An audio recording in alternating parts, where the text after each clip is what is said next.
Hello YouTube, Dave here again. Today I'm going to be going over some of the changes between the first edition and second edition version of the Hope's Last Day scenario. This was actually something that was requested on my, I think, the starter set unboxing video, and it seems like a good idea to me, so we are going to go ahead and sort of take a look and see what we got here. So the first edition version was included in the core rulebook, although you can download like the maps and stuff off of the Free League website. I think those are still there in the download section if you go onto the Alien RPG. If you go to the website, click on the sci-fi one, click on Alien, there should be a section to click on for either the shop or like downloads.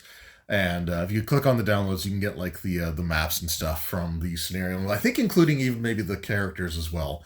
It's been a while since I've taken a look there. But basically, the two scenarios are fairly similar. But what I'll say is that the second edition version, has sort of streamlined things a little bit. So the first edition version of the scenario and the second edition do have the exact same setup. So the characters were sent out to do some sort of repair when the vehicle that they were in suffered a nasty mechanical crunch, and they were sort of left stranded for at least 24 hours, waiting to hear back from the colony itself. The characters were fully aware that something had happened, but the exact information is a little bit different. In the second edition version, they know that Russ Jordan had some sort of thing attached to his face, and that some type of parasite escaped into the vents of the colony, but they don't know a whole lot more beyond that. Whereas this one, I think it even talks about like a snake-like creature that escaped into the. So it's just slightly different amounts of character knowledge there, but the overall characters are pretty much the same. Their motivations are pretty much the same. Their rivals and allies are the same. So Holroyd, for example, is the synthetic who knows more about what's going on than anybody else, but wasn't able to discuss it until a certain point throughout the scenario. McWhirr is still kind of like the leader character. Hirsch is still this kind of, I don't want to say anti-religious, but a religious character who feels like God abandoned him. And, will use this situation as a means of, I guess, I don't know, trying to redeem himself or trying to face the challenges that are sort of put in front of him. And, it's still, kind of interesting to see how they have things laid out here. Now, in the first edition version of the scenario, you actually get more of the colony to explore here.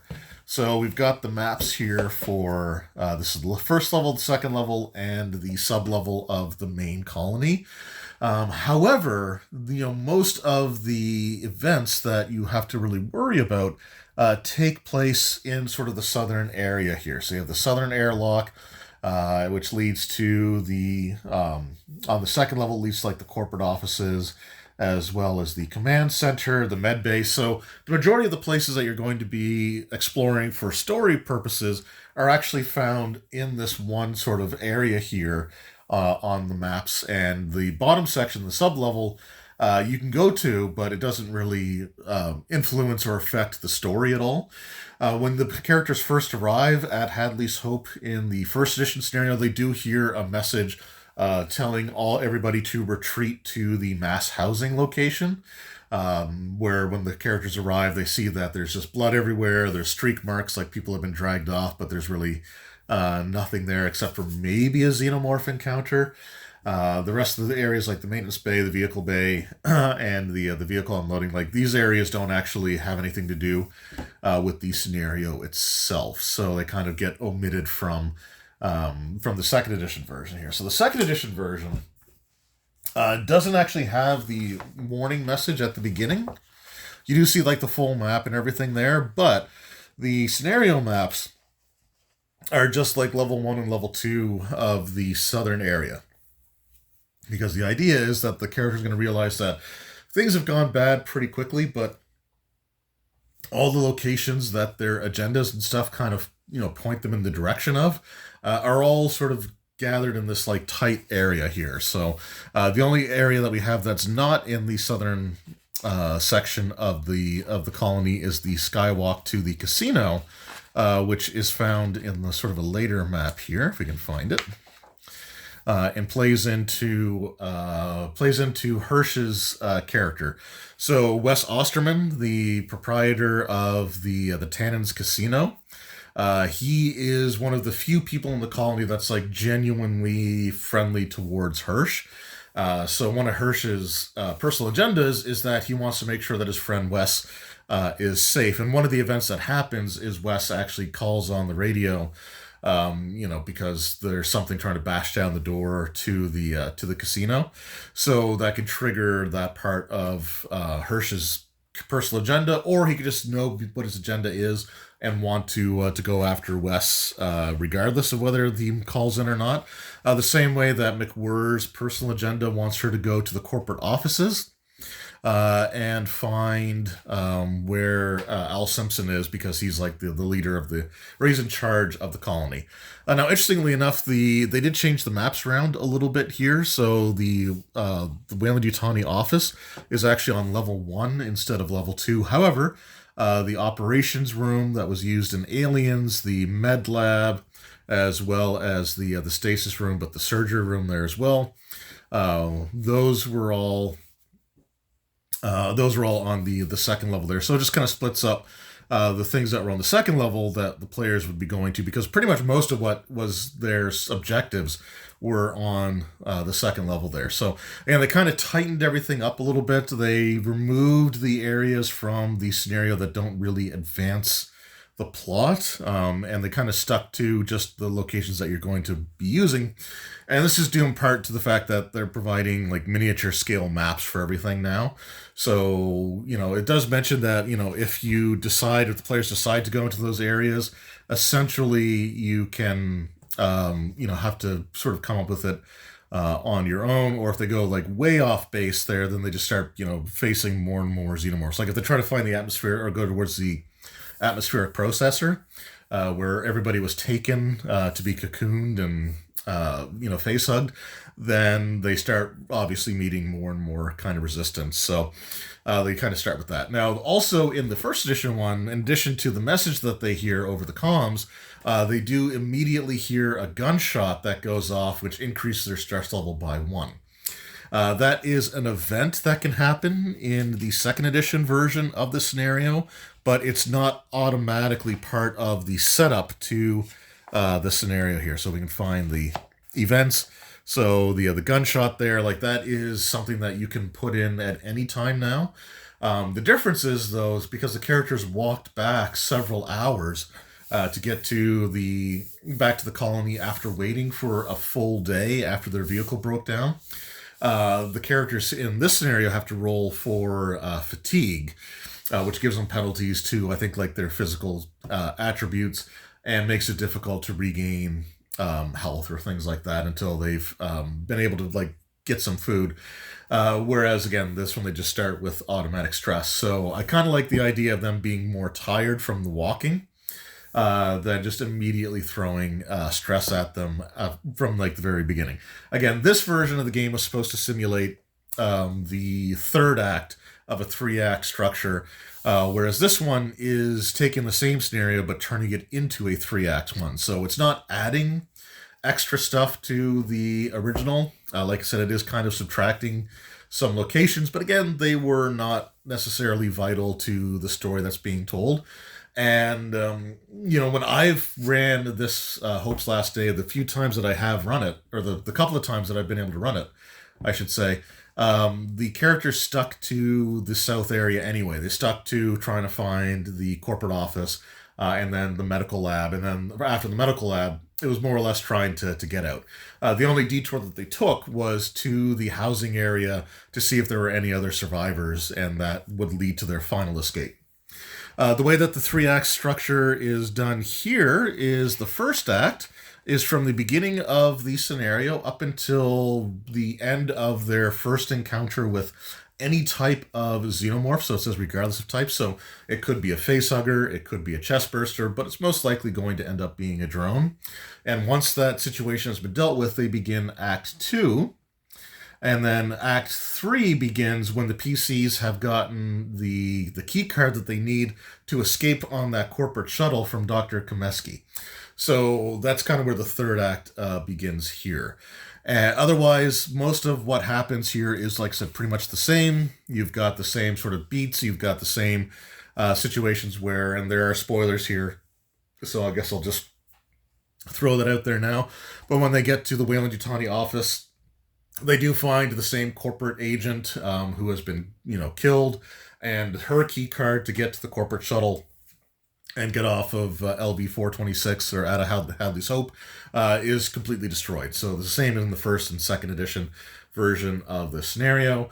Going to the casino, the survivors there are pretty much treated the exact same way in both versions of the game. So it's pretty much just sort of like the setup and the fact that it trims out the areas that aren't vital to the story itself. But other than that, the scenario follows pretty much the same structure and the same beats. The characters arrive. They know that things have gone absolutely pear-shaped. So their only means of survival is to escape. And, the different characters will have their agendas that drive them to the different areas here. Like you've got the doctor, the scientist character who wants to, secure samples that he can take off world and use to, for his own purposes. You've got, somebody who views it as a way of like wanting to gather samples and give them to Weyland-Yutani for, like promotions or, money and, kind of stuff like that. So you kind of have those same story beats, but the main differences are the beginning. So there's no announcement telling you to go to a specific area. There's no gunshot guaranteed to happen. As per the first edition one. Second edition, you just arrive and you're likely worn out from the walk. And, you're spending your time in the areas that actually are important to progressing the story. So you are losing some locations and some information on that, but you are getting, I think in this situation, you're just getting a tighter sort of thing. Like, because the fact that everywhere that you want to go for the story is all kind of just on the first or second level of the same section of the colony. Even in both versions of the game, like that's where pretty much everything took place. There was very little exploration outside of that. And you still do get like the full colony map if you wanted to expand upon it yourself. So I think what you're getting is sort of a tighter version of the scenario here in the second edition version of the game. The first edition version, is pretty much the same thing, but you do have a few more areas that you can go to. Again, they never really came up when I was running the scenarios, and the other major changes are essentially just to the rules, and I think that's going to be a separate video. But when it comes to like which version I prefer, I have yet to run the second edition version, so I can't speak from personal experience in terms of how that version of the game plays. But I suspect you're still going to have it so that you can finish the entire scenario in about a 4-hour session. I mean, you might be able to stretch it out to like 2-3 hour sessions.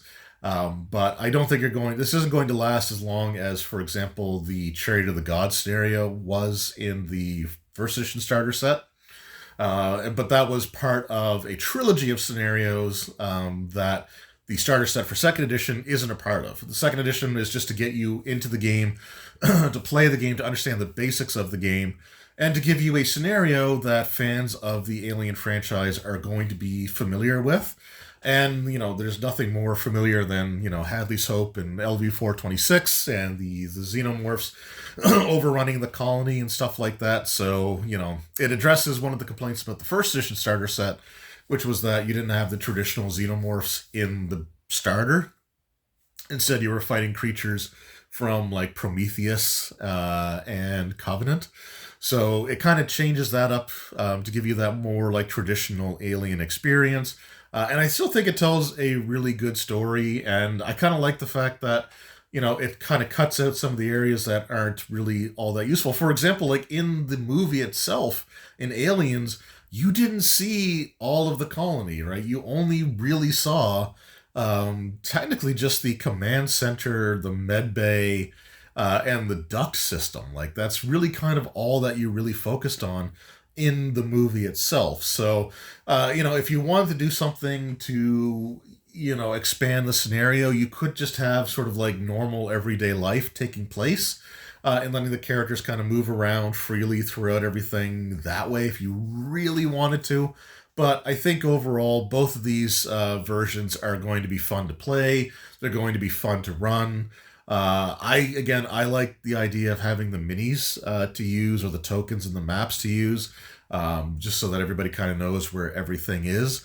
And even when I was running these, I still would take a grid with me with some dry erase markers, and I would still have to like draw in like the shapes of the rooms or the hallways and things like that. So the story beats are the main beats of the story are the exact same, including the final escape sequence and kind of what happens there. That hasn't changed from the first to the second edition. It's just kind of the setup, and they trimmed out areas that you don't really need to go to. So that's my look at the differences between Hope's Last Day from the second edition re-release to the first edition original version of it. And I will be doing a separate video probably in a few days' time discussing some of the differences in the rules from first to second edition. It's by no means going to be a comprehensive video, mostly because, I don't read role-playing books cover to cover. I tend to like skim and look at the areas that I know as a game master are going to be important for me. So I can basically give you information sort of based off of that. So that'll be a future video there. But yeah, I'm really looking forward to running Hope's Last Day as the second edition version. And if I do get the chance to do that, I will do a follow-up video just kind of comparing my experiences between running the first and second edition version of the scenario. So that was my look at Hope's Last Day. Let me know in the comments below, did you run Hope's Last Day when you picked up the first edition version of the Alien RPG? Did you get to run it multiple times for different groups? And what were your experiences with exploring the colony? Like, was it kind of like my experiences where they really did stick mostly to the southern area of the colony, aside from like a brief stint in the housing section before like just trying to escape completely? Let me know how that went for you guys in the comments. So thank you all so very much for your time. I truly appreciate it, and we will see you in the next one. Until then, take care.